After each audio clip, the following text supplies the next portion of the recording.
وَلَقَدْ يَسَّرْنَا الْقُرْآنَ لِلذِّكْرِ فَهَلْ مِن مُّدَّكِرٍ۔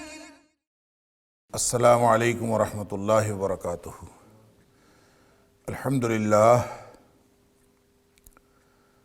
الحمدللہ وکفیٰ وسلام علی عبادہ الذین اصطفیٰ۔ اشہد ان لا الہ الا اللہ وحدہ لا شریک لہ واشہد ان محمدا عبدہ ورسولہ صلی اللہ علیہ وآلہ وسلم۔ اللہم صلی علی محمد وعلی آل محمد کما صلیت علی ابراہیم وعلی آل ابراہیم انکا حمید مجید۔ اللہم بارک علی محمد وعلی آل محمد کما بارکت علی ابراہیم وعلی آل ابراہیم انکا حمید مجید۔ اما بعد فاعوذ باللہ السمیع العلیم من الشیطان الرجیم من حمزہ ونفخہ ونفثہ۔ بسم اللہ الرحمن الرحیم۔ وَلِيَعْلَمَ الَّذِينَ أُوتُوا الْعِلْمَ أَنَّهُ الْحَقُّ مِنْ رَبِّكَ فَيُؤْمِنُوا بِهِ فَتُخْبِتَ لَهُ قُلُوبُهُمْ وَإِنَّ اللَّهَ لَهَادِ الَّذِينَ آمَنُوا إِلَى صِرَاطٍ مُسْتَقِيمٍ۔ اور تاکہ وہ لوگ جان لیں جو علم والے ہیں یہ کہ وہی حق ہے تیرے رب کی طرف سے، پھر ان کے دل جھک پڑیں اس کے لیے، اور بے شک اللہ ہدایت دینے والا ہے ان لوگوں کو جو ایمان والے ہیں، الی صراط مستقیم، سیدھے رستے کی طرف۔ آیت نمبر 54 سورۃ الحج، یہاں سے آج کے سبق کا آغاز اللہ کی توفیق سے ہو رہا ہے، اور یہ آیت نمبر 42 سے آیت نمبر 62 تک، اس کے بارے میں پہلے بھی بات ہو چکی کہ اس میں دراصل جو معاندین نبوت ہیں، جو نبی اکرم صلی اللہ علیہ وسلم کے دشمن ہیں، ان کو خطرے کی تنبیہ کی گئی ہے، بلکہ ہلاکت کی دھمکی دی گئی کہ تم لوگ بچ جاؤ، تمہارے حالات جو ہیں ان کے پھر اس ضمن میں ان کے کچھ کرتوتوں کا ذکر بھی ہے، اور خاص طور پر ان کا جو کردار شیطان کے سہولت کار کی حیثیت سے ہوتا ہے اس کا ذکر بھی کیا گیا ہے۔ اور گزشتہ دو آیات میں آیت نمبر 52 اور اس کے بعد جو آیت نمبر 53 ہے، ان دونوں میں ایک خاص جو کیفیت ہے اس کا ذکر ہے، جس میں کفار اپنا کردار ادا کرتے ہیں شیطان کے سہولت کار کے طور پر۔ تو فرمایا کہ شیطان جو ہے وہ ہمیشہ وہ نبی کی آرزوؤں میں یا اس کی تلاوت میں وہ ہمیشہ دخل اندازی کی کوشش کرتا رہا ہے، یعنی صرف نبی اکرم صلی اللہ علیہ وسلم کے ساتھ ایسے معاملات نہیں ہوئے، بلکہ اس سے پہلے بھی وہ کوشش کرتا رہا ہے۔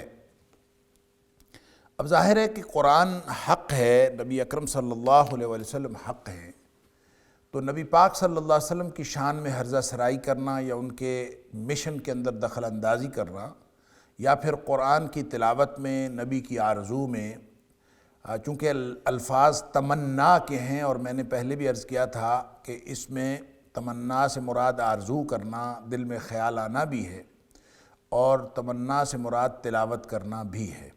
تو دونوں صورتوں میں نبی جب تلاوت کرتا ہے یا نبی جب آرزو کرتا ہے، نبی کی آرزو کیا ہوتی ہے سوائے اس کے کہ لوگ جہنم سے بچ کر جنت میں جانے والے بن جائیں، تو اس کے اندر بھی شیطان دخل اندازی کرتا ہے۔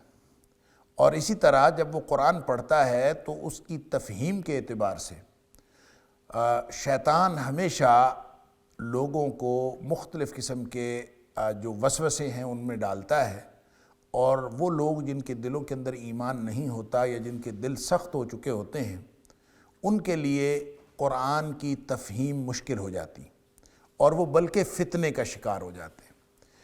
یعنی دو مختلف طرح کے اثرات ہوتے ہیں، ایک یہ اثرات ہوتے ہیں کہ لوگ فتنے کا شکار ہو رہے ہیں، اور ایک یہ اثرات ہوتے ہیں کہ لوگ اپنے ایمان کے اندر بہتری محسوس کرتے ہیں، ان کا ایمان بہتر ہو جاتا ہے۔ وہی قرآن ہے، وہی قرآن سن کر، جیسے قرآن نے کہا یضل بہ کثیرا ویہدی بہ کثیرا، بہت سارے لوگ قرآن سن کر ہدایت پا جاتے ہیں، بہت سارے لوگ گمراہ ہو جاتے ہیں۔ وہی قرآن ہے جو کتاب ہدایت ہے، جس کے بارے میں فرمایا ان ھذا القرآن یہدی للتی ہی اقوم، یہ قرآن لے جاتا ہے اس راستے پر جو سب سے سیدھا رستہ ہے۔ لیکن اسی قرآن کے بارے میں فرمایا وَلَيَزِيدَنَّ كَثِيرًا مِّنْهُمْ مَا أُنزِلَ إِلَيْكَ مِن رَبِّكَ طُغْيَانًا وَكُفْرًا، یہ قرآن لازماً اضافہ کرتا ہے ان میں سے اکثریت کو، جب بھی قرآن نازل ہوتا ہے تیرے رب کی طرف سے اے حبیب صلی اللہ علیہ وسلم، کس چیز میں اضافہ کرتا ہے؟ طغیانًا وکفرا، ان کی سرکشی اور کفر میں اضافہ کرتا ہے۔ کتاب ہدایت ہے لیکن اضافہ کفر اور طغیان میں ہو رہا ہوتا ہے۔ کیا مطلب؟ کہ جس طرح کی زمین ہوگی اسی طرح کا بارش کا اثر ہوگا۔ اگر زمین زرخیز ہے تو اس کے اوپر بہت خوبصورت اور جو قابل جو استعمال اور انسانوں کے فائدے کی والی وہ کھیتی اس کے اوپر اگائے گی، اور اگر زمین جو ہے وہ بنجر ہے یا بے آباد ہے یا اس کی وہ زرخیز نہیں ہے، اس کے اندر وہ زرخیزی نہیں ہے، تو اس کے اوپر جھاڑ جھنکار تو اگ سکتا ہے، اس کے اوپر جھاڑیاں جو انسان کے لیے نقصان دہ اور اس کے راستوں کو تنگ کرنے والی ہوتی ہیں وہ تو اگ سکتی ہیں، کبھی بھی کوئی قابل استعمال کوئی چیز وہاں سے نہیں اگ سکتی۔ تو یہ بالکل دو طرح کے اثرات ہیں۔ یہی بات یہاں پہ فرمائی کہ بدبخت شیطان تو ہمیشہ سے کرتا آیا ہے، قرآن حق ہے، نبی کریم صلی اللہ علیہ وسلم کی ذات بھی حق ہے، کوئی چیز اثر نہیں کر سکتی، لیکن اس کا یہ مطلب نہیں ہے کہ کوئی حملہ نہیں کرے گا، حملہ تو کرنے والے کرتے رہے، یعنی قرآن کو تبدیل نہیں کر سکے یہ ایک الگ بات ہے، لیکن قرآن کو تبدیل کرنے کی کوششیں اور کاوشیں ہر دور میں ہوتی رہی ہیں، اور اسی طرح نبی اکرم صلی اللہ علیہ وسلم کی ذات اقدس کو کوئی نقصان نہ پہنچا سکیں، اس لیے کہ واللہ یعصمک من الناس، لوگوں کے سے حفاظت کرنا اللہ کا کام ہے، لیکن ہرزہ سرائی اور نبی کریم صلی اللہ علیہ وسلم کی ناموس کو نقصان پہنچانے کی کوششیں تو ہر دور میں رہی، لہذا کوششیں اور کاوشیں ہر دور میں رہتی ہیں، قرآن کے خلاف بھی اور نبی اکرم صلی اللہ علیہ وسلم کے خلاف بھی، بس انہی سے لوگ فتنے میں پڑ جاتے ہیں، فتنے کا شکار ہو جاتے ہیں، انہی سے لوگوں کا ایمان بہتر ہو جاتا ہے۔ لہٰذا آیت نمبر 53 کے اندر فرمایا لِيَجْعَلَ مَا يُلْقِي الشَّيْطَانُ فِتْنَةً لِلَّذِينَ فِي قُلُوبِهِم مَرَضٌ، جن کے دلوں میں بیماری ہوتی ہے ان کے لیے تو وہی شیطان کی کاوشیں جو ہے فتنے کا باعث بن جاتی، گویا یہ شیطان کے سہولت کار ہوتے ہیں۔ وَالْقَاسِيَةِ قُلُوبُهُمْ، اور جن کے دل سخت ہیں یعنی پکے کافر ہیں، ان کے لیے بھی شیطان کی وہ کوششیں کاوشیں مزید فتنے کا باعث بنتی ہیں۔ وَإِنَّ الظَّالِمِينَ لَفِي شِقَاقٍ بَعِيدٍ، اور ظالم لوگ جو ہیں یعنی جو مشرک ہوتے ہیں وہ تو ہوتے ہی دور کے بڑی دور کی گمراہی میں اور دور کی دشمنی میں ہوتے ہیں۔ وَلِيَعْلَمَ الَّذِينَ أُوتُوا الْعِلْمَ أَنَّهُ الْحَقُّ مِن رَبِّكَ، یہ جو دوسری قسم کا اثر ہے یہ اہل ایمان کے اوپر، وہ کیا اثر ہے؟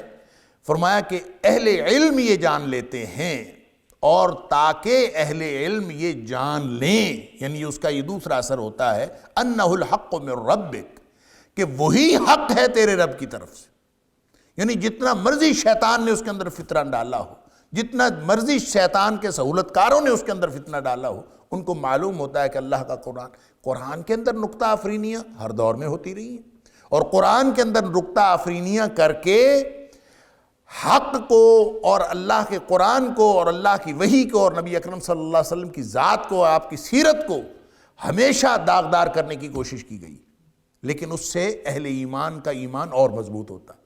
فتنے میں مبتلا ہوتے ہیں وہ جن کے دلوں میں پہلے سے بیماری ہے، اور جن کے دلوں میں بیماری نہیں ہے ان کا اللہ تعالیٰ ایمان مزید مضبوط کرتا ہے، اور وہ جان لیتے ہیں اس فتنے کے باوجود انہ الحق من ربک، وہی حق ہے تیرے رب کی طرف سے۔ فیؤمنوا بہ، پس وہ ایمان لاتے ہیں اس کے اوپر۔ یہ بالکل وہی بات ہے جو سورہ آل عمران کے شروع میں متشابہات کے بارے میں اللہ کریم نے ارشاد فرمائی کہ کچھ تو آیات قرآن کی محکم ہیں، منہ آیات محکمات ہن ام الکتاب، وہی جو بالکل سب کی سمجھ میں آ جانے والی سادہ اور کلیئر کٹ ہر شخص کو سمجھ میں آتی ہیں، وہ تو کتاب کی اصل ہیں، وہ تو سب کی سمجھ میں آ جاتی۔ اور کچھ آیات ہیں وَأُخَرُ مُتَشَابِهَاتٌ، جو مختلف مفاہیم رکھتی ہیں، اس کے اندر انسان کنفیوژن کا شکار ہو جاتا ہے، ابہام کا شکار ہو جاتا ہے، اور وہ اس کے اندر یعنی متشابہات ہیں، انسان کو کلیئر سمجھ نہیں آتی اس بات کی۔ اب جس کی سمجھ نہیں آتی اس کے بارے میں جن کے دلوں میں ٹیڑھ اور کجی ہے، جو فتنے کا شکار ہو چکے ہیں، وہ تو فَأَمَّا الَّذِينَ فِي قُلُوبِهِمْ زَيْغٌ، جن کے دلوں میں ٹیڑھ اور کجی ہے وہ تو دوڑتے ہیں ان متشابہات کے پیچھے۔ میں اس کا اصل مطلب بتاتا ہوں، مجھے معلوم ہے، کیونکہ وہ اس کے ذریعے سے فتنہ پیدا کرنا چاہتے ہیں۔ وَابْتِغَاءَ تَأْوِيلِهِ، یہ اصل مراد اس کی میں جانتا ہوں، اس کی اصل حقیقت میں جانتا ہوں، لہٰذا وہ اس کی تعویل کرنے کی کوشش کرتے ہیں۔ اب تعویل کا ہمیشہ یہ دو مختلف معنی اپنے ذہن میں رکھیں۔ تعویل کا معنی ہوتا ہے اصل حقیقت، دوسرا اس کا شرعی طور پر علوم کے اندر اس کا معنی ہوتا ہے کہ جس آیت سے یا جس کلمے سے دو یا دو سے زیادہ مفاہیم نکل رہے ہوں، ان مفاہیم میں سے کسی ایک کا تعین کر دینا، لیکن وہ جو تعین ہوتا ہے وہ بے دلیل نہیں ہوتا وہ بھی دلیل کی بنیاد پر ہے۔ کسی دلیل کی بنیاد پر تعین کر دینا، اگر بے دلیل ہو تو وہ تو ہوتا ہی جھوٹ ہے، اگر دلیل کے ساتھ ہو تو متشابہات کی تعویل کرنا بھی دلوں کی ٹیڑھ کی علامت ہے، دلوں کی کجی کی علامت ہے۔ لہٰذا متشابہات کے بارے میں رسوخ فی العلم رکھنے والے، والراسخون فی العلم، وہ لوگ جو علم میں رسوخ رکھتے ہیں، جن کو اللہ نے علم کی پختگی عطا فرمائی ہے، وہ کیا کہتے ہیں؟ آمنا بہ، ہم اس پر ایمان رکھتے ہیں، بس بات ختم، ہمارا اس کے اوپر ایمان ہے۔ جو بھی اس کے مفاہیم نکلتے ہیں بس اس کے وہ ایمان رکھنے کے لیے ہیں۔ متشابہ آیات مفہوم کا حتمی تعین کرنے کے لیے نہیں ہیں، وہ ایمان رکھنے کے لیے ہیں۔ اب آپ کو حروف مقطعات کی نہیں سمجھ آتی، اس کی سمجھ کے لیے خواہ مخواہ اس کے پیچھے پڑھنے کی کوئی ضرورت نہیں۔ یہ مجھے معلوم ہے الف لام میم کا کیا معنی ہے، مجھے معلوم ہے کاف ہا یا عین صاد کا کیا معنی ہے، مجھے معلوم ہے یاسین کا کیا معنی ہے۔ بھئی یہ متشابہات ہیں، اور اس کے بارے میں جتنا علم پختہ ہوگا، کچے علم والے، دلوں کی ٹیڑھ والے تو اس کے پیچھے بھاگیں گے، اور جن کو جتنا پختہ علم ہوگا وہ کیا کہیں گے؟ کل من عند ربنا، سب ہمارے رب کی طرف سے ہے، آمنا بھی، ہم اس کے اوپر ایمان رکھتے ہیں۔ اب لہٰذا وَلْيَعْلَمَ الَّذِينَ أُوتُوا الْعِلْمَ أَنَّهُ الْحَقُّ مِنْ رَبِّكَ فَيُؤْمِنُوا بِهِ، جن کے پہلے سے جو علم رکھتے ہیں ان کو معلوم ہے کہ یہ فتنہ کوئی حیثیت نہیں رکھتا، اور ان کو معلوم ہوتا ہے انہ الحق من ربک، وہی حق ہے، قرآن ہی حق ہے تیرے رب کی طرف سے۔ فیؤمنوا بہ، پھر وہ اس کے اوپر ایمان لے آتے ہیں۔ فتخبت لہ قلوبہم، پھر ان کے دل جھک پڑتے ہیں، عاجزی اختیار کرتے ہیں، جھک جاتے ہیں دل۔ وَإِنَّ اللَّهَ لَهَادِ الَّذِينَ آمَنُوا، دلوں میں ذرہ بھر بھی ایمان کی رمق ہو تو اللہ ایسے اہل ایمان کو سیدھا رستہ دکھا دیتا ہے، اِلیٰ صراط مستقیم۔ دیکھیں یہ تو انسان کو اپنی کاوش کرنی پڑتی، ایمان مان لینے کا نام ہے۔ اگر آپ نے مان لیا تو قرآن کے اثرات اور ہوں گے، اگر آپ نے نہیں مانا تو قرآن کے اثرات اور ہوں گے، فرق تو بس اتنا سا ہے۔ اگر آپ یہ مان کے چلے کہ اللہ کے رسول صلی اللہ علیہ وسلم اللہ کے بعد کائنات کی سب سے بزرگ ہستی ہیں، تو پھر سیرت پڑھنے کے اثرات اور ہوں گے۔ اور اگر آپ اس شک و شبہ میں پڑھے کہ پتہ نہیں ایسے ہے کہ پتہ نہیں ایسے ہے، تو پھر نبی اکرم صلی اللہ علیہ وسلم کی سیرت کی ایک نہیں ہزاروں کتابیں پڑھ لیں کوئی فائدہ نہیں ہوگا۔ اسی طرح قرآن کی آپ 10 تفسیریں پڑھ لیں کوئی فائدہ نہیں ہوگا، اگر آپ کے دل میں پہلے سے شکوک و شبہات موجود ہیں اور دلوں میں بیماری موجود ہے۔ دل میں ایمان موجود ہے، مان لیا اللہ کا کلام ہے، تو سب سے پہلا تقاضا تو ایمان رکھنا ہے۔ جب آپ نے ایمان کا اظہار کر دیا اللہ کا کلام، اور ایمان اس بات پر بھی کہ یہ منزل من اللہ ہے، ایمان اس بات پر بھی کہ اس کی جو ساری تفصیلات ہیں وہ تفصیلات میری سمجھ میں آئیں نہ آئیں، یہ اللہ کی طرف سے کامل رہنمائی ہے۔ جب یہ مان کے چلا تو پھر اللہ کا وعدہ ہے وَإِنَّ اللَّهَ لَهَادِ الَّذِينَ آمَنُوا، جنہوں نے مانا ہے ان کو اللہ سیدھا رستہ دکھا دیتا ہے۔ وَإِنَّ اللَّهَ لَهَادِ الَّذِينَ آمَنُوا إِلَىٰ صِرَاطٍ مُسْتَقِيمٍ، اللہ ایسے لوگوں کو سیدھے رستے کی طرف لے جاتا ہے، اللہ تعالی ہمیں بھی ان میں سے بنائے۔ وَلَا يَزَالُ الَّذِينَ كَفَرُوا فِي مِرْيَةٍ مِّنْهُ حَتَّى تَأْتِيَهُمُ السَّاعَةُ بَغْتَةً أَوْ يَأْتِيَهُمْ عَذَابُ يَوْمٍ عَقِيمٍ۔ وَلَا يَزَالُ الَّذِينَ كَفَرُوا، اور کافر ہمیشہ رہیں گے، فی مریۃ، شک میں۔ زالہ یزالو یہ عربی کا ایک محاورہ ہے کہ نہیں زائل ہوگا، تو جو ہمیشہ رہے اس کے لیے ما زال لا زال استعمال ہوتا ہے. ولا یزال الذین کفروا، کافر ہمیشہ رہیں گے فی مریۃ شک میں، منہ قرآن کے بارے میں وہ ہمیشہ شک میں رہیں گے. کافروں کو تو کبھی شک ختم نہیں ہوتا، ایمان لائیں گے تو شک ختم ہوگا. ایمان نہیں لاتے، مانتے نہیں ہیں، خود سمجھنے کی کوشش کرتے ہیں، اپنی دانش کو بڑا سمجھتے ہیں، اپنی عقل اور اپنی سیانت کو بڑا سمجھتے ہیں، اپنے جو علوم کے سارے پیمانے وہ اس کے اوپر لگا دینے کی کوشش کرتے ہیں، اس سے علم حاصل کرنے کی کوشش نہیں کرتے، اپنا علم قرآن پر اپلائی کرنے کی کوشش کرتے ہیں. تو ظاہر ہے پھر شک تو کبھی ختم نہیں ہو سکتا. فی مریۃ منہ، کافر ہمیشہ شک میں رہے. دیکھیں قرآن ہو یا نبی پاک صلی اللہ علیہ وسلم کی سنت، آپ کی سیرت، آپ کی احادیث، اس کو سمجھنے کے لیے فکری تجرد ضروری ہے، خالی ذہن ہونا ضروری ہے. اگر آپ خالی ذہن ہو کر قرآن و سنت سے رہنمائی لینے کی نیت سے نہ پڑھیں تو قرآن و سنت رہنمائی نہیں دیتے. یہ پھر کیا دیتے ہیں؟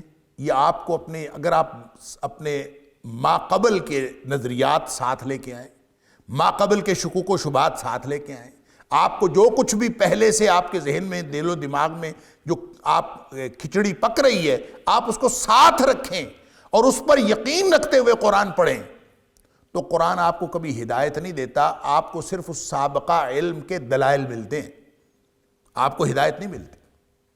لہٰذا آپ دیکھ لیجئے سارے گمراہ فرقے دلائل یہاں سے دیتے ہیں قرآن سے. ان کو کہاں سے ملتے ہیں دلائل؟ کیونکہ با قبل کے جو خیالات ہیں وہ ان کو ساتھ لے کے قرآن کو پڑھنے کی کوشش کرتے ہیں. تو قرآن کہتا ہے کہ وَلَا يَزَالُ الَّذِينَ كَفَرُوا فِي مِرْيَةٍ مِّنْهُ، جو کافر لوگ ہیں جنہوں نے ایمان کا اظہار نہیں کیا اللہ کے قرآن پر، تو وہ اس کو پڑھیں گے بھی تو ہمیشہ شک و شبے میں رہیں گے. ان کا شک کبھی ختم نہیں ہوتا. حَتَّى تَأْتِيَهُمُ السَّاعَةُ، یہاں تک کہ قیامت آ جائے، بغتتاً، اچانک، یعنی گویا قیامت تک یا ان کی موت تک ان کا شک ختم نہیں ہو سکتا. نکتہ فرینیاں قرآن کے اندر، نئے نئے نکتے، نئے نئے اعتراضات، نئے نئے شکوک و شبہات جو شیطان نے ڈالے ہوئے ہیں. پیچھے بات ہوئی نا، ما یلقی الشیطان، جو شیطان ڈال دیتا ہے اس سے ان کو نئی نئی چیزیں، نئی نئی ڈائمنشنز اعتراضات کی، ایمان کی نہیں. وگرنہ قرآن کے اندر عجائبات تو ہیں، اس کے عجائبات کبھی ختم نہیں ہو سکتے. ہر دفعہ جب بھی آپ قرآن پڑھو گے، اگر نیت درست ہے، اگر دل میں ایمان ہے اور قرآن کو اللہ کا کلام سمجھ کے جو شخص پڑھے گا، ہر دفعہ اللہ تعالیٰ اس کو بصیرت کے نئے گوشے وا کرے گا. وَلَقَدْ يَسَّرْنَا الْقُرْآنَ لِلذِّكْرِ فَهَلْ مِن مُدَّكِرٍ. ہر دفعہ اس کے اوپر ہدایت کی نئی ڈائمنشنز اس کے اوپر کھلیں گی، ہر دفعہ اس کو قرآن کے مفاہیم میں سے نئی چیزیں سمجھ میں آئیں گی. اور یہ قرآن کے عجائبات کبھی ختم نہیں ہو سکتے، قیامت تک نہیں ختم ہو سکتے. وَلَا يَخْلُقُ عَنْ كَثْرَةِ الرَّدِّ، اور نہ ہی یہ پڑھنے سے پرانا ہوتا ہے. یہ واحد کتاب ہے کہ جتنا زیادہ پڑھو چاشنی بڑھتی جاتی ہے. دنیا کی کوئی بھی کتاب آپ ایک کے بعد دوسری دفعہ، دوسرے کے بعد تیسری دفعہ پڑھو گے، چاشنی کم ہوتی چلی جائے. یہ واحد کتاب ہے، اس کو پڑھتے جائیں چاشنی بڑھتی جاتی، لذت اور بڑھتی جاتی. یہ پڑھنے سے پرانا نہیں ہوتا بلکہ اور زیادہ لطف اس کے اندر پیدا ہوتا ہے. اللہ اکبر. لیکن جس طرح اہل ایمان کو ہدایت کے عجائبات حاصل ہوتے ہیں قرآن پڑھنے سے، اسی طرح اہل کفر کو اس کے بار بار پڑھنے سے شکوک و شبہات بڑھتے ہیں. جو دل کو جس نے ریسیو کرنا تھا، اپنا برتن جس میں قرآن کے ہیرے جواہرات ڈالنے تھے، جس میں قرآن سے حاصل ہونے والا دودھ اور وہ شربت ڈالنا تھا، وہ برتن ہی گندا ہے. اس برتن کے اندر کفر ہے، اس کے اندر آلودگی ہے، اس کے اندر گندگی ہے. تو کفر کی گندگی کے ساتھ جتنا مرضی اس کے اندر دودھ ڈالتے جائیں، وہ کبھی بھی صاف شفاف دودھ نہیں ہو سکتا. ہمیشہ اس کے اندر کوئی نہ کوئی چیز مل جائے گی اور وہ مل کے اس دودھ کو بھی آلودہ کر دے گی. لہذا فرمایا کافر ہمیشہ شک و شبے میں رہیں گے. حتی تأتیہم الساعۃ بغتۃ، یہاں تک کہ قیامت آ جائے ان کے اوپر اچانک. او یأتیہم عذاب یوم عقیم، یا پھر ان کے اوپر بانجھ دن کا عذاب آ جائے. یوم عقیم، عقیم کہتے ہیں بانجھ کو۔ اللہ اکبر، بانجھ کا مطلب جس کے ہاں اولاد کوئی نہ ہو اس کو بانجھ کہتے ہیں۔ یوم عقیم، ایسا دن جو بانجھ ہو، کیا مطلب؟ جو خیر سے خالی ہو، اس کے اندر کوئی خیر نہیں۔ اللہ اکبر۔ بعض نے کہا یوم عقیم قیامت کو کہا گیا، اس لیے کہا گیا کہ اس دن کے بعد کوئی دن نہیں ہے، وہ آخری دن ہے، وہاں جا کے رک جائے گا سلسلہ دنوں کا، اس لیے وہ یوم عقیم ہے۔ یہ بات بھی درست ہو سکتی ہے۔ اور قرآن نے ہوا کو، وہ آندھی جس نے عذاب میں مبتلا کیا قوم عاد کو، اس کو بھی الریح العقیم کہا ہے۔ اللہ اکبر۔ قرآن نے کہا اذ ارسلنا علیہم الریح العقیم، جب ہم نے ان کے اوپر بھیجی بانجھ ہوا، تو ہوا کیسے بانجھ ہو گئی؟ کیا مطلب؟ جیسے خیر سے خالی، ایسی ہوا جس کے اندر کوئی خیر نہیں تھی، تو ایسے ہے جیسے اس کے اندر کچھ بھی نہیں تھا، وہ بانجھ تھی۔ اسی طرح یوم عقیم، قیامت والا دن کافروں کے لیے ایسا ہوگا، اہل ایمان کے لیے نہیں وہ یوم عقیم، وہ یوم عقیم کافروں کے لیے ہے۔ دوسری جگہ فرمایا یوم عسیر، بہت مشکل دن ہوگا۔ اللہ، اہل ایمان کے لیے تو بڑا آسان ہوگا۔ اللہ، کیونکہ قرآن نے یہ جو جتنا بھی ڈراوا ہے، جتنا بھی انذار ہے، جتنی بھی تنبیہ ہے اور جتنی بھی دھمکیاں ہیں، یہ اہل ایمان کے لیے نہیں ہیں۔ اگر اللہ ایمان سلامت رکھے، ایمان والی ہم زندگی گزاریں، ایمان والی موت اللہ نصیب فرمائے، تو انشاءاللہ وہ ساری دھمکیاں ہمارے لیے نہیں ہیں۔ اللہ اکبر۔ اللہ کا قرآن مختلف جگہوں پہ اللہ تعالیٰ فرماتا ہے، جہاں فرمایا کہ قیامت کی ہولناکی کا تذکرہ، کہ یوم یفر المرء من اخیہ وامہ وابیہ وصاحبتہ وبنیہ لکل امرئ منہم یومئذ شأن یغنیہ، کہ جناب وہاں تو لوگ رشتے بھول جائیں گے، باپ بیٹے کو بھول جائے گا، کوئی رشتہ کسی کا نہیں ہوگا۔ اللہ اکبر۔ کیوں؟ حالات اتنے خوفناک ہوں گے۔ لکل امرئ منہم یومئذ شأن یغنیہ، ہر شخص کو اپنی اپنی پڑی ہوگی۔ اور جیسے فرمایا کہ انبیاء بھی وہاں رب نفسی پکار رہے ہوں گے۔ اللہ اکبر۔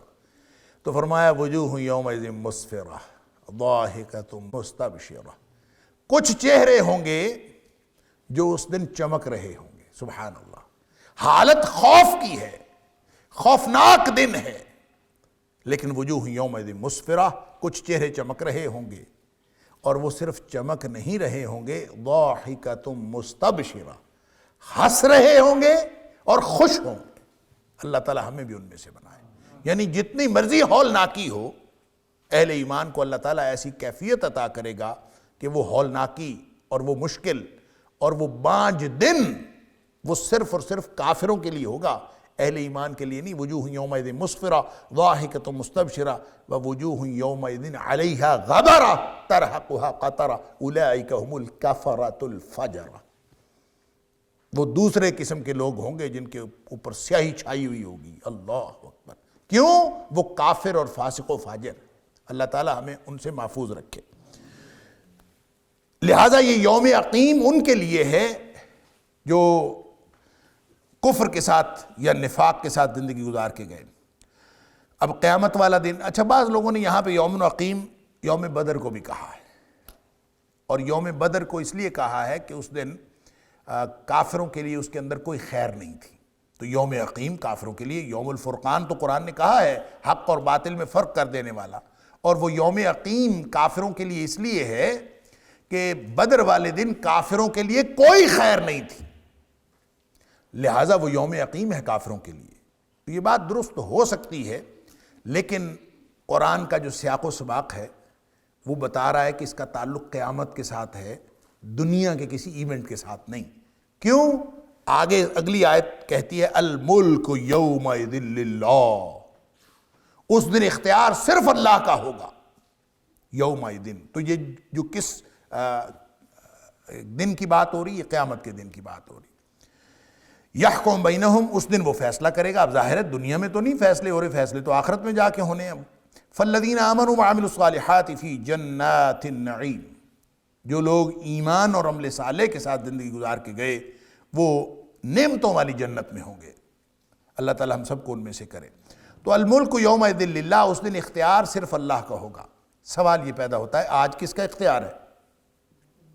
اللہ کا، لیکن قیامت والے دن کے لیے خاص طور پر یہاں بھی فرمایا الملک یومئذ للہ، کہ اس دن اختیار صرف اللہ کا ہوگا، اور سورہ فرقان میں فرمایا الملک یومئذ الحق للرحمن وکان یوما علی الکافرین عسیرا۔ اللہ، وہ دن کافروں کے لیے بہت مشکل دن ہوگا، اور اس دن اختیار سارے کا سارا رحمان کے پاس ہوگا۔ دوسری جگہ سورہ مومن کے اندر فرمایا کہ اللہ تعالیٰ خود فرمائے گا لمن الملک اليوم، یعنی ایک اعلان ہوگا، بتاؤ آج کس کا اختیار؟ تو بولنا آگے سے کس نے؟ اللہ۔ پھر خود ہی فرمائے گا للہ الواحد القہار، اکیلے اللہ زبردست کا اختیار ہے اور کسی کا کوئی اختیار نہیں۔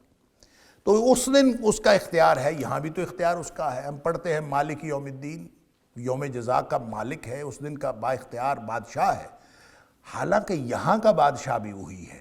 آج دنیا میں بادشاہت اس کے پاس ہے، اختیار اس کے پاس ہے۔ فرق اس میں یہ ہے کہ دنیا میں اس نے امتحان کے لیے تھوڑا تھوڑا اختیار لوگوں کو دے رکھا ہے۔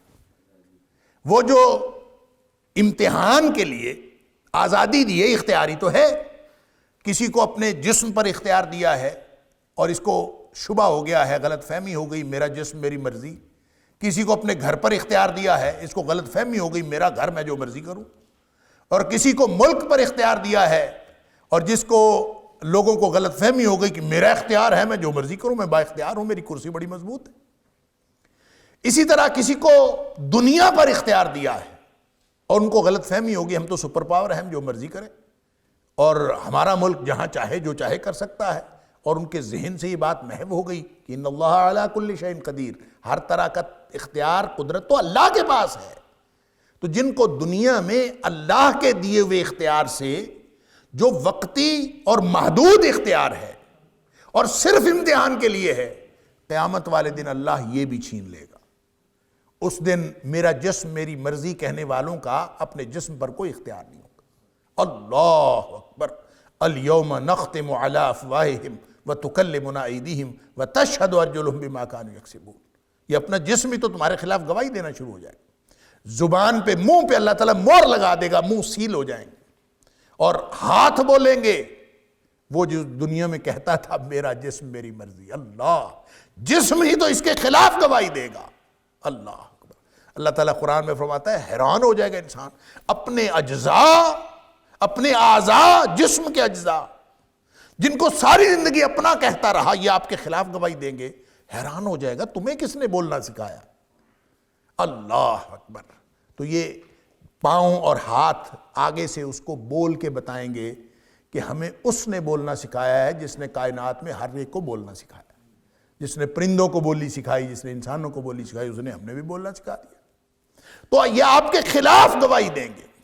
تو جب ایسی صورتحال ہے اس دن، تو وہ اختیار جو انسان دنیا میں اپنا اختیار سمجھتا تھا، وہ اختیار بھی اللہ تعالیٰ واپس لے لے گا۔ پھر کہے گا کہ لمن الملک اليوم، بتاؤ آج کس کا اختیار ہے۔ وہ سارا اختیار جو دنیا میں انسان سمجھتا رہا میرا ہے، وہ وہاں پہ کوئی نہیں ہوگا۔ یہ ہے معنی الملک یومئذ للہ، اختیار ہے آج بھی اللہ کا، لیکن یہاں اس نے امتحان کے لیے جو چھوٹا چھوٹا اختیار دیا ہے، اس نے انسان کو غلط فہمی مبتلا کیا۔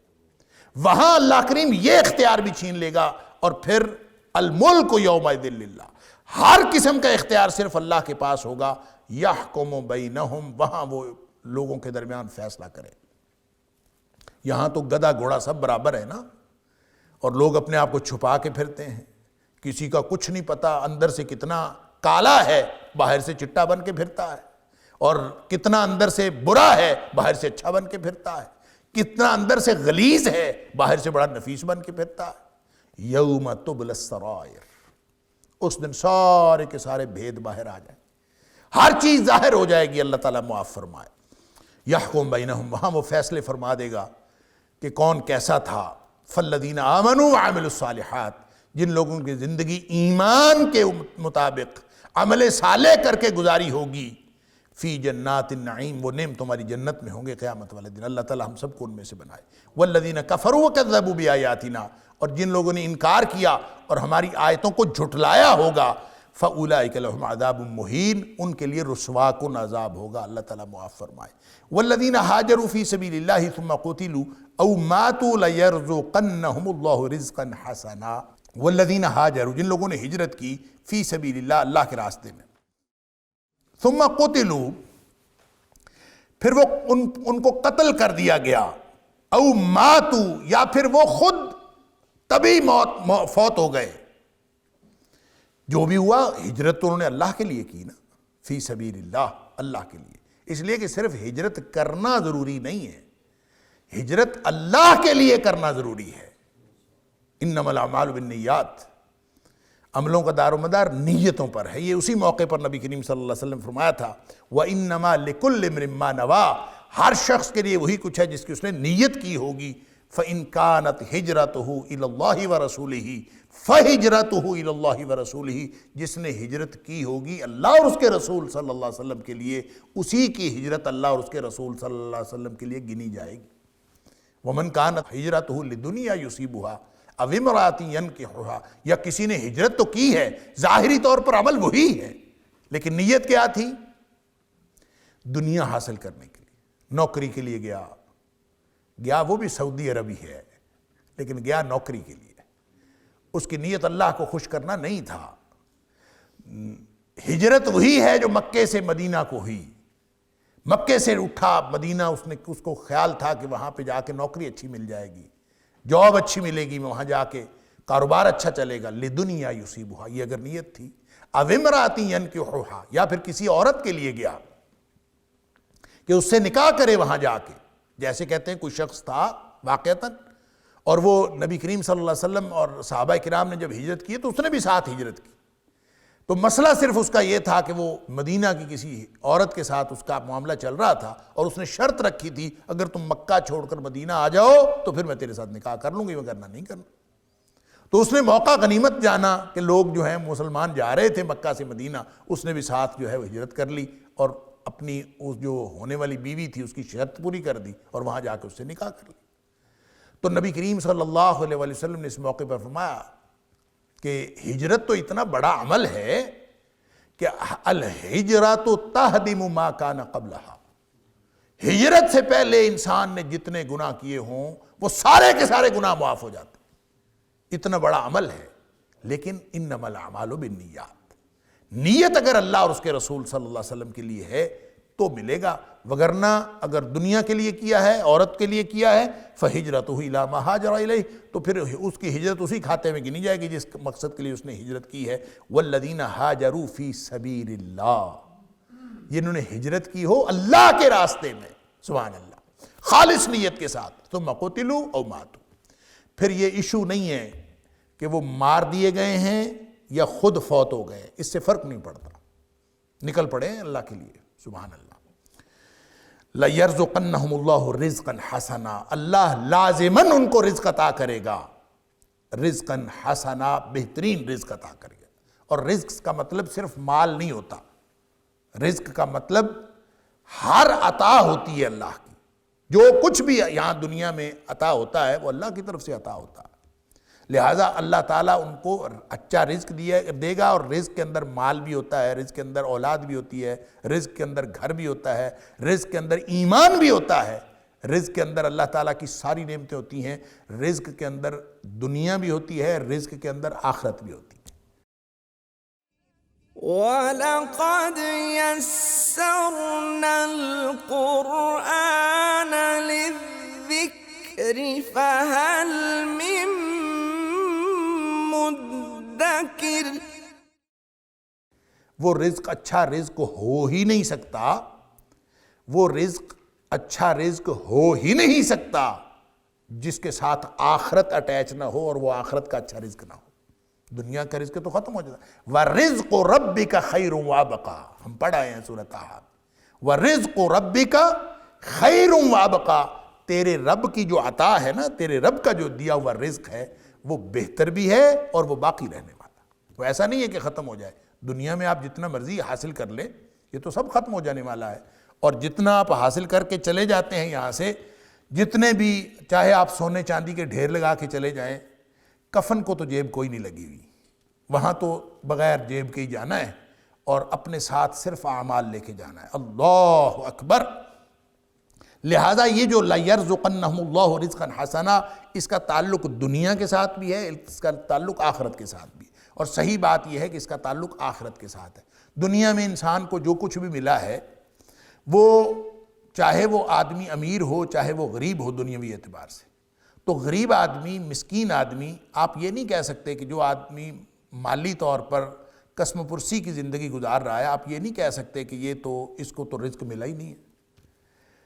اللہ تعالیٰ نے اس کو کیا دینا ہے آخرت میں، یہ اللہ کا معاملہ ہے۔ اور وہ جو نبی کریم صلی اللہ علیہ وسلم نے فرمایا کہ بعض اہل ایمان ایسے ہوتے ہیں کہ اللہ تعالیٰ نے ان کا ایک خاص مقام متعین کیا ہوتا ہے کہ جنت میں ان کو میں نے فلاں مقام دینا، لیکن ان کے اپنے اعمال اس مقام کے شایع نشان ہوتے نہیں ہیں، اعمال تھوڑے ہوتے ہیں اور اللہ نے مقام اس کا بہت بلند کیا ہوتا ہے۔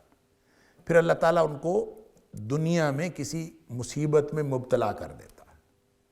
جب وہ مصیبت میں مبتلا ہوتے ہیں تو پھر وہ صبر کرتے ہیں، کیونکہ اللہ کو بھی معلوم ہے اور ان کا ایمان ان کو صبر کے علاوہ کوئی اور رویہ اختیار نہیں کرنے دیتا۔ جب وہ صبر کرتے ہیں تو ان کے اس مصیبت پر صبر کے نتیجے میں اللہ تعالیٰ ان کو وہ عمل، وہ جگہ، وہ مقام عطا فرما دیتا ہے، تو اس کے بعد ان کی موت واقع ہوتی۔ ہم کہتے ہیں پتہ نہیں کس مصیبت میں پکڑا ہوا، ہم سمجھ رہے ہوتے ہیں کہ شاید اس کو کوئی کسی گناہ کی سزا ملی ہوئی ہے، نعوذ باللہ من ذالک۔ نہیں، اللہ تعالیٰ اس کو بہتر اور اعلیٰ مقام دینا چاہتا ہے، اس لیے اللہ تعالیٰ اس کو مصیبت میں مبتلا کر دیتا ہے۔ لہٰذا یہ جو رزق ہے اس کا تعلق آخرت کے ساتھ ہے، ویسے دنیا کے ساتھ بھی ہے۔ ربنا آتینا فی الدنیا حسنۃ وفی الآخرۃ حسنۃ وقنا عذاب النار۔ اور پھر اللہ تعالیٰ نے قرآن میں یہ بھی فرمایا کہ جو بھی من عامل صالحا من ذکر او انثی، جو بھی نیک عمل کرے چاہے وہ عورت ہو چاہے وہ مرد ہو، فلنحیینہ حیاۃ طیبہ، ہم اس کو پاکیزہ زندگی عطا کر دیں گے، اور پاکیزہ زندگی یہاں بھی پاکیزہ ہوگی اور انشاءاللہ آخرت میں بھی پاکیزہ ہوگی۔ لہٰذا یہ جو رزق ہے اس کا تعلق اصل میں آخرت کے ساتھ ہے، اور یہ مر گیا چاہے قتل ہو گیا تو قتل ہو جانے کے بعد اور مر جانے کے بعد دنیا کا رزق تو نہیں ملتا نا، وہ تو آخرت کا رزق ہی ہے۔ اگر دنیا میں اس کو کچھ بھی نہیں ملا تو دنیاوی اعتبار سے تو وہ قتل ہو کے ختم ہو گیا۔ یہ وہی بات ہے جو سورہ نساء کے اندر اللہ کریم نے فرمائی کہ من یقاتل فی سبیل اللہ، جو لڑا اللہ کے لیے ہو، یہاں فرمایا یہاجر فی سبیل اللہ والذین ہاجروا فی سبیل اللہ، جنہوں نے ہجرت اللہ کے راستے میں کی ہے، وہاں فرمایا تھا ومن یقاتل فی سبیل اللہ، جو لڑا اللہ کے لیے ہو۔ تو پھر اس سے یہ فرق نہیں پڑتا کہ وہ غالب آیا ہے یا مغلوب ہو گیا، فرمایا فیغلب فیقتل او یغلب، چاہے وہ قتل کر دیا جائے چاہے وہ غالب آ جائے۔ یہ بالکل دو متضاد نتائج ہیں سامنے دنیا کے اعتبار سے، لیکن اللہ کے ہیں اس کا نتیجہ سیم ہے، فیقتل او یغلب، چاہے وہ دنیا میں قتل کر دیا جائے چاہے وہ غالب آ جائے، فسوف نؤتیہ اجرا عظیما، ہم اس کو عن قریب بہت بڑا اجر عطا کر دیں گے۔ یعنی قتل ہو جانے کی صورت میں بھی اس کو اجر ملتا ہے، غالب آ جانے کی صورت میں بھی اجر ملتا ہے، صرف شرط یہ ہے کہ ومن یقاتل فی سبیل اللہ۔ تو یہاں بھی یہ بات کہ جس نے ہجرت اللہ کے لیے کی والذین ہاجروا فی سبیل اللہ ثم قتلوا او ماتوا، اللہ کے لیے نکل پڑا اور وطن چھوڑ دیا، سب کچھ چھوڑ دیا۔ ابتدا پتہ کہاں سے ہوتی ہے ہجرت کی؟ ابتدا تو ہوتی ہے المہاجر من ہاجر ما نہی اللہ عنہ، جو اللہ کی منع کردہ چیزوں کو چھوڑنا شروع کر دے اس کی ہجرت کا آغاز تو وہاں سے ہو جاتا ہے۔ اصل ہجرت تو یہاں سے شروع ہو جاتی ہے کہ آپ ہجرت کا معنی چھوڑ دینا، تو صرف وطن چھوڑنا، سب کچھ چھوڑ چھاڑ کے کسی دوسرے وطن میں چلا جانا اللہ کے لیے، یہ تو آخری مرحلہ ہے ہجرت کا۔ ابتدائی مرحلہ تو یہی ہے نا کہ آپ اللہ کی منع کردہ چیزوں کو چھوڑنا شروع کر دیں، آپ گناہوں کو چھوڑ دیں، ان کو ترک کر دیں، تو یہ ہجرت ہے۔ والذین ہاجروا فی سبیل اللہ، جنہوں نے بھی ہجرت کی ہوگی اللہ کے راستے میں، ثم قتلوا او ماتوا، چاہے قتل کر دیے جائے چاہے وہ فوت ہو جائے، لَيَرْزُقَنَّهُمُ اللَّهُ رِزْقًا حَسَنًا، لازماً اللہ ان کو رزق عطا فرمائے گا، بہترین رزق، وَإِنَّ اللَّهَ لَهُوَ خَيْرُ الرَّازِقِينَ، اور بے شک اللہ ہے ہی بہترین رزق دینے والا. سبحان اللہ. کیونکہ اس نے اس کو دینے کے لیے کوئی مسئلہ نہیں ہے نا، نہ تو اس کے پاس کمی ہے رزق کی، نہ اس کو کوئی حساب کتاب ہے، اور وہ بغیر حساب کتاب کے عطا فرما سکتا ہے. اور استحقاق کیا ہے؟ اللہ کی رحمت کا استحقاق. جو اللہ کی رحمت کا مستحق ہو گیا، سبحان اللہ. تو جنت کیسے ملنی ہے؟ اللہ کی رحمت سے. اور جتنا عمل ہم نے کرنا ہے یہ اللہ کی رحمت کا استحقاق حاصل کرنے کے لیے کرنا. اور اگر انسان نے استحقاق حاصل کر لیا تو وہ جب عطا کرتا ہے تو وہ بغیر حساب کتاب کے عطا کرتا ہے. وَإِنَّ اللَّهَ لَهُ خَيْرُ الرَّازِقِينَ، بہترین رزق دینے والا وہی ہے. لَيُدْخِلَنَّهُمْ مُدْخَلًا يَرْضَوْنَهُ، سبحان اللہ سبحان اللہ.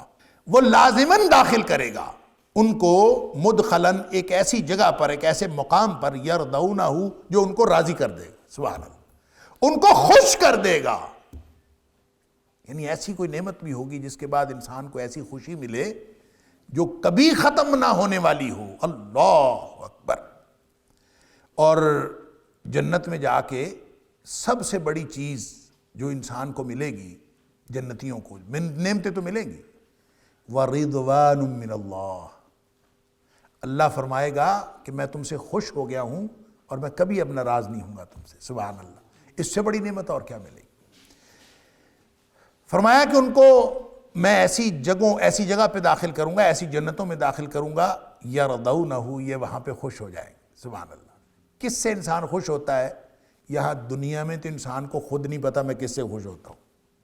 یعنی کسی سے پوچھ لے میں نے کیا کرنا ہے، میرا ٹارگٹ کیا ہے، مجھے کیا مل جائے تو میں خوش ہوں. انسان کو خود نہیں پتا میں کیا مل جائے تو میں اس سے خوش ہوں. یہ ایک چیز کہے گا کہ مجھے فلاں مل جائے تو میں اس سے خوش ہوتا ہوں، اور جب اس کو مل جائے تو پھر حیران ہو جائے گا کہ اس سے تو کوئی سکون نہیں ملا. پھر کوئی اور چیز لے لیں، پھر کوئی اور چیز لے لیں، زندگی اسی میں گزر جاتی. اگر یہ مادی دنیا، اگر یہ مادی لذتیں یہ انسان کے لیے سکون کا باعث ہوتی تو مغرب کے اندر جن کو اللہ نے سب کچھ دیا ہوا ہے وہاں کم از کم خودکشیاں تو نہ ہوتی. وہاں پہ لوگ اپنے سکون کی تلاش میں مرتے تو نہ، اس لیے کہ اس کی حد ہی کوئی نہیں. آپ دنیا میں جو مرضی حاصل کر لیں، پھر کیا ہوگا؟ وہ جو انسان نے حاصل کرنا تھا جس سے انسان خوش ہو جائے، وہ دنیا میں حاصل نہیں ہو سکتا، وہ جنت میں جا کے حاصل ہوگا. دنیا میں انسان ان لذتوں کے پیچھے کیوں جائے جن کا اینڈ کیا ہے؟ اینڈ یہ ہے کہ انسان بیزار ہو جاتا ہے ان سے. ایک دفعہ آپ لے لیتے ہیں، اس کے بعد کچھ بھی نہیں. آپ کوئی خواہش دیکھ لیں، بڑی سے بڑی خواہش کو انسان چاہے کہ میں فلاں لے لوں اور وہ پوری ہو جائے دنیا میں، تو وہ خواہش پوری ہونے کے بعد انسان کو سوائے بیزاری کے اور کچھ نہیں ملتا. اللہ، دنیا کی ساری لذتیں ایسی. یہ بیویاں بہنیں گھروں کے جو ہے نا وہ چینج کرتی رہتی ہیں. یہ والا برتن اٹھا کے یہاں رکھ دیا، یہ والی چارپائی اٹھا کے یہاں رکھ دی، وہ والی وہاں رکھ دی. کیوں؟ ایک دفعہ رکھتے ہیں تو بہت اچھی لگتی ہے.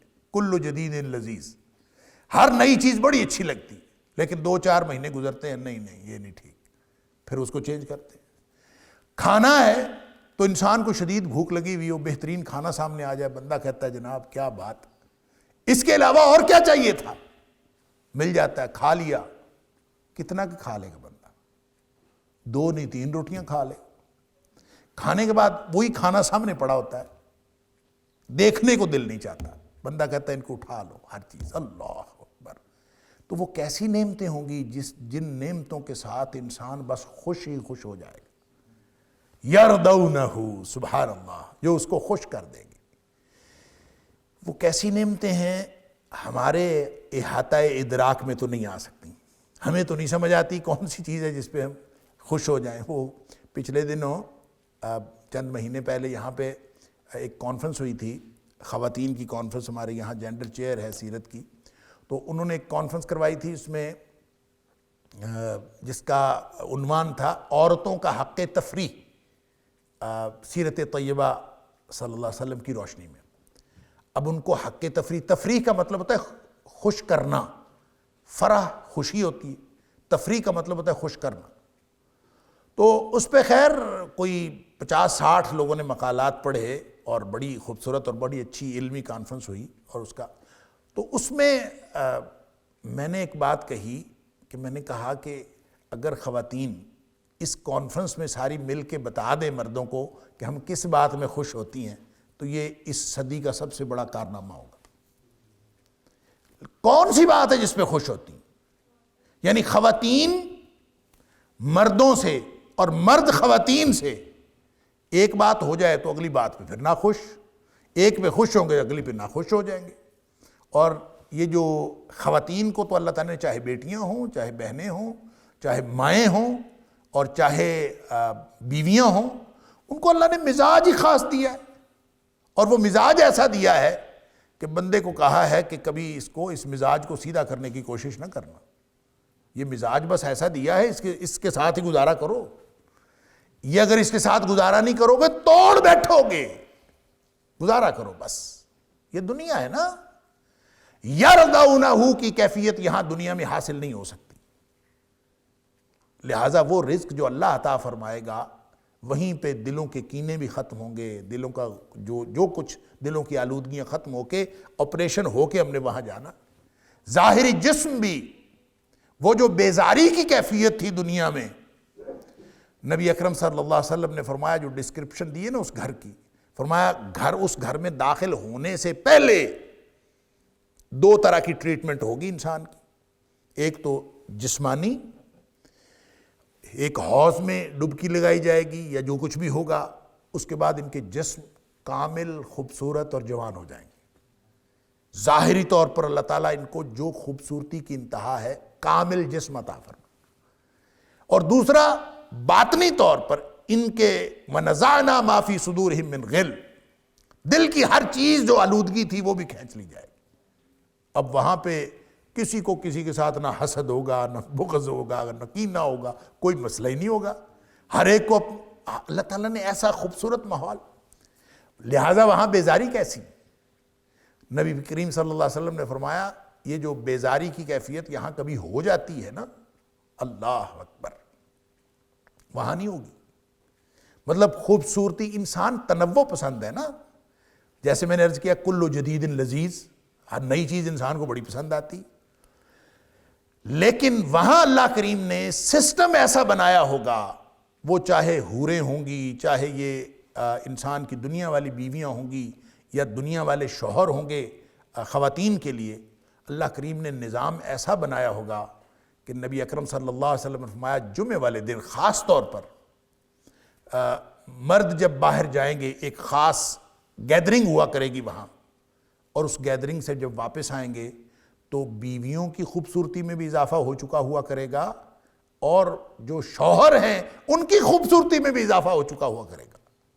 تو اس کا مطلب ہے وہاں پہ بیزاری کا کوئی ممکن امکان ہی کوئی نہیں۔ کیسے ہوگا یہ ہماری سمجھ سے باہر۔ اس کے لیے فرمایا کہ اعددت لعباد الصالحین، میں نے اپنے نیک بندوں کے لیے ایسی جنتیں تیار کر رکھی ہیں، ما لا عین رأت، جس کو کبھی کسی آنکھ نے دیکھا نہیں، ولا اذن سمعت، نہ کسی کان نے کبھی سنا ہے۔ یعنی یہاں آپ اندازہ کر ہی نہیں سکتے کہ وہ کیا ہوگا۔ جو بھی ڈسکرپشن قرآن نے دی ہے یا جو بھی ڈسکرپشن نبی اکرم صلی اللہ علیہ وسلم نے دی ہے وہ محض ہمیں شوق دلانے کے لیے، وگرنہ وہ حقیقت نہیں ہے۔ کیوں؟ ولا خطر علی قلب بشر، اس کا ان نعمتوں کا کبھی کسی بشر کے دل پر خیال بھی نہیں گزرا۔ تو جس کا خیال گزرا ہے، جو ہم امیجن کر سکتے ہیں کہ جنت ایسی ہوگی، جنت اس سے بھی زیادہ خوبصورت ہوگی، جنت کی نعمتیں اس سے بھی زیادہ بہتر ہوں گی۔ لہذا فرمایا لَيَرْزُقَنَّهُمُ اللَّهُ رِزْقًا حَسَنًا، اور فرمایا لَيُدْخِلَنَّهُمْ مُدْخَلًا يَرْضَوْنَهُ، اللہ تعالیٰ ان کو ایسی جنتوں میں داخل کرے گا جہاں وہ خوش ہو جائے گا، اللہ ان کو خوش کر دے گا۔ سبحان اللہ۔ وَإِنَّ اللَّهَ لَعَلِيمٌ حَلِيمٌ، اللہ خوب جانتا ہے، اور بے شک اللہ یقیناً جاننے والا، حلیم اور بہت بردبار ہے۔ ذالک إن هذا القرآن يهدي للتي هي أقوم ويبشر المؤمنين الذين يعملون الصالحات أن لهم أجرا كبيرا